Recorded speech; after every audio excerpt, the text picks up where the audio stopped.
This contest was held at City Hall, which is a real street spot. Even though it's illegal, we get... You know, everybody's got their job, you know what I mean? We got our jobs, they got their jobs. Like here, it's like a $300 ticket. Downtown LA is like a $300 ticket. So it's great to have like the cops beyond the bars. You know, like we're inside them, we're skating, and there's nothing they can do.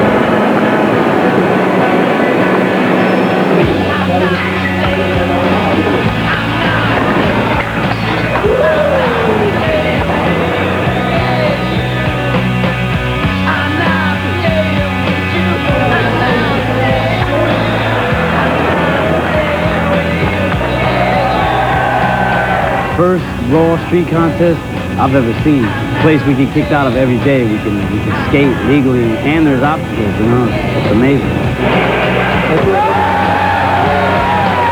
I was talking to Josh about that. I was like, do you ever think you'd be taking a run in this place? You know what I mean? Taking a run with hundreds of kids surrounding the entire City Hall where it's actually a contest. And he's like, not in a million years.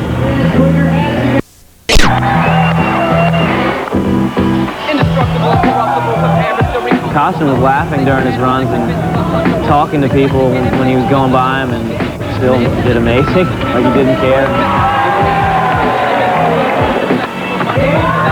This contest is the closest thing to resemble a true 100% street skateboarding contest.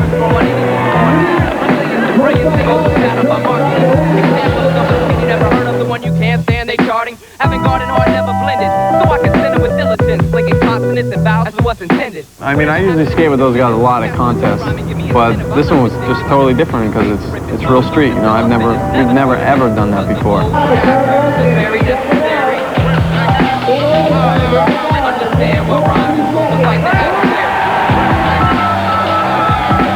You know, how often do you get to skate a real ledge? You know, go down some real stairs. You know, this is amazing. You know what I mean? This is going to revolution like skateboarding right now. Everybody in Philly was backing it up.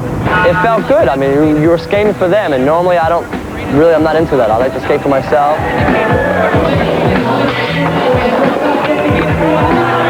Ricky Iola has obviously been here before, because did you see the move down here into the ollie up to the steps, and then frontside, boardside to fakie over there? He's got combos coming out of his ears. The guy's on fire.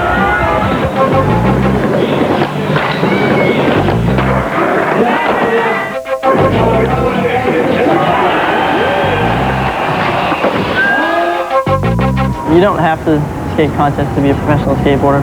Most professional skateboarders don't go to contests. They're just out in the streets. That's what's kind of good about this contest too, is that it's like the street guys that I guess the world doesn't really get to see, you know what I mean? Coming in the city, we skate every day and being like, look, you guys are locals. We're gonna give you a part in this. You know, do what you can do against Eric Costin, Kerry Getz, Rick McCrank, Chris Senn.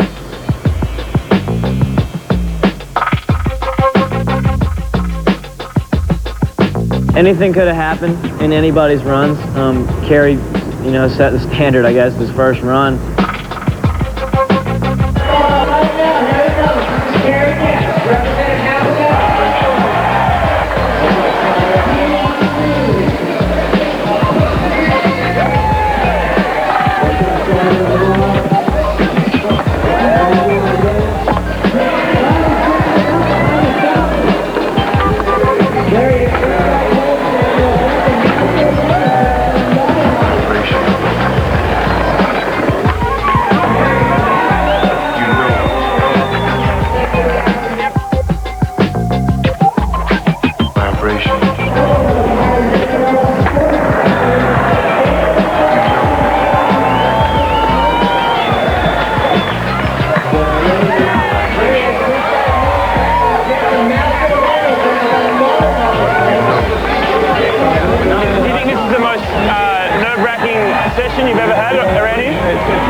think they're pretty into it? Yeah, I'm so hyped to see this many people here. This is a piece of skateboarding history that's about to happen for millions of people.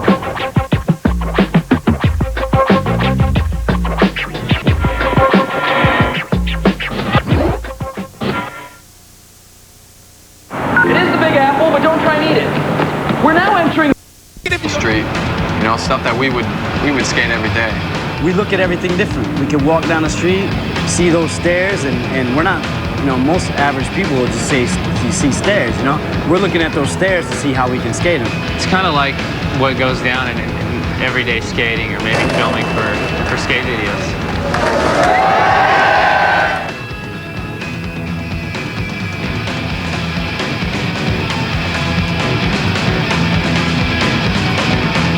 When people start feeding off each other like that and that kind of energy, then that's when you get the greatest performances, and that's certainly what we got out of this contest.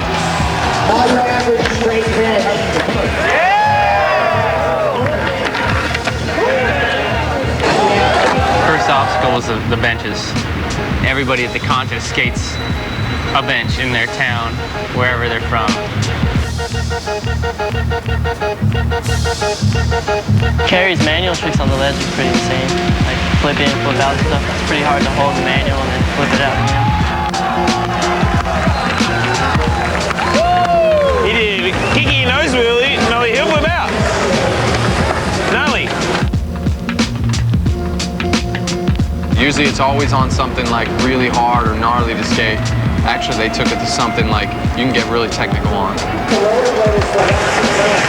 then it is that. The Jersey barrier was definitely the highlight, the hottest part of the best trick contest. Gamble on a brand new skateboard.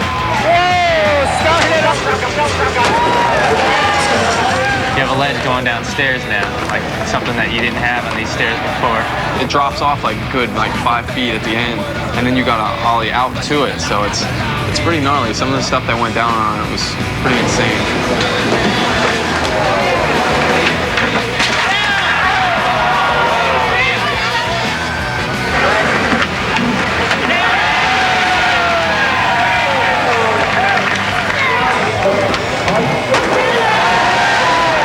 We're killing it. Killing it. It was cool, like, just going through this corridor of people after you do their trick. Sometimes they, like, close in and you have to get them out of the way. Okay, that's a big move. That's probably the biggest move so far. Switch pointer grind. I get distracted really easily, so it's kind of hard for me to skate when there's like faces and kids and guys with cameras everywhere. At the best trick contest, I made one pretty good trick, and I figured I could back it up with a second trick. I stepped off my board wrong, just landed all my weight straight onto my heel, and it was like just the sharpest pain, just shooting up. We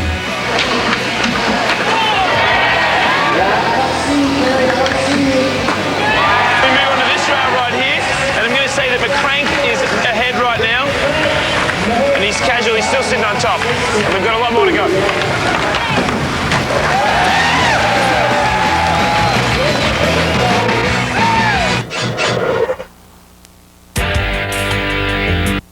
Point a year, it means that the longer you're on.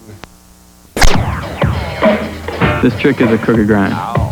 Pretty much got to learn ollies real solid, and then just take it to a good, probably piece of metal to learn it on because it grinds a little smoother. So you just ollie and point your toes, transfer your weight to the front of your board, and then when you're grinding, you kind of want to push it off like a nollie out of it. The lower part of your body, you want to be a little bit twisted, so it's twisted into the ledge. Twisted. First couple times when you land into it, you're not going to go anywhere until you learn where to like transfer your weight. Once you learn that part, it's going to start going. So use a lot of wax when you're starting out on it.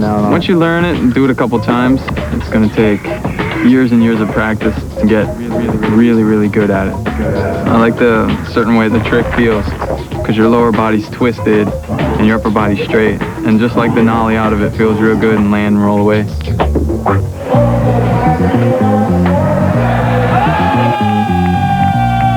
after Kerry's first run, everybody had to be kind of like, okay, Kerry just put on a clinic.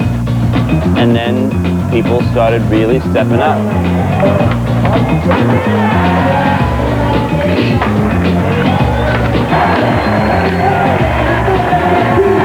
The level of skating that was in the contest was ridiculous. You're not really supposed to do those kinds of tricks first and second try. Definitely anybody could have won any run. Like, everyone had the lines and the tricks. It was just a matter of landing them and just riding away. Throughout the runs, as people were going, it kind of like progressively got better. Everyone has their specialty. They're not out there just looking at somebody doing a basic line and trying to, like, you know, take bits and pieces. They're skating for themselves. So it was, I loved everyone. I ain't gonna lie. Shred dog over here. That was sweet, mate. Thanks. Chris Sen had just lines like he always does that nobody thinks of, and You never even see the things he's trying until he tries them. Like, how'd you think of that? You know, like,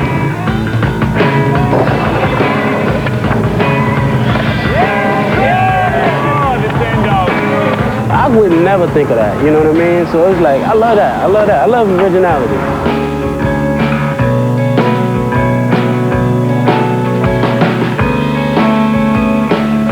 I'm having a good time, this is awesome. It rules that, it's way more casual, ain't you like the casual vibe of that? Contest so far.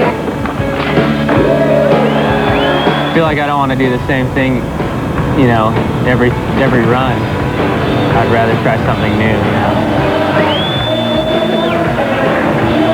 That was double Bertleman. No, I think it was a triple. Oh, it was a triple Bertleman. See, not many people do a triple Bertleman. No.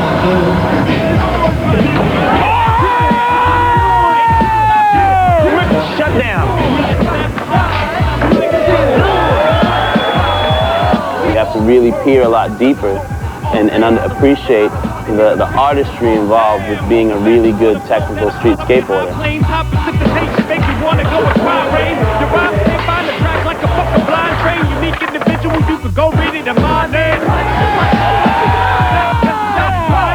You gonna give it to him? I like that one, yeah. You appreciate it? Yeah. I thought it was pretty good myself.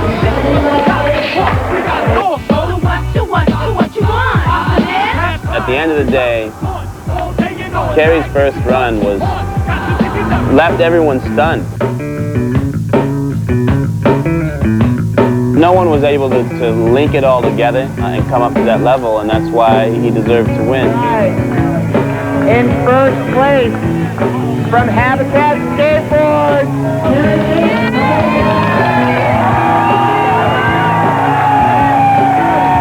Kerry's one of my favorite skaters because just the way he skates is perfect. You know, everything is perfect, and when he lands something, it's just, there it was, there's a trick. Like, Everything's really like precise, consistent, and solid. So it's fun to watch. I can't even explain it, man, being up there with the gold medal around my neck. It's the best feeling to hear everybody screaming my name and stuff like that, and actually looking down at Costin. You know, he's always up on the middle pedestal, and I'm always down next to him, so it was good to be up there. It's probably one of the best contests I've ever been in, just because like it's real street stuff, marble ground, and everybody in Philly was backing it up. it was really fun skating a real spot and real stairs, and how perfect that place really is for skateboarding is amazing. I think that street skateboarders all over the world are going to look at this and just be like, whoa. You know what I mean? They went to Philadelphia and had a street skateboard contest, you know? Hopefully this can be like a beginning to something new, that this happens way more often. We go back there today, like after the contest, and we'll still get a ticket. You know, we made a deal with these guys. You guys got to skate. I hope you had a good time, but now it's back to the normal routine, you know? This Wide World of Sports update brought to you by Mobile.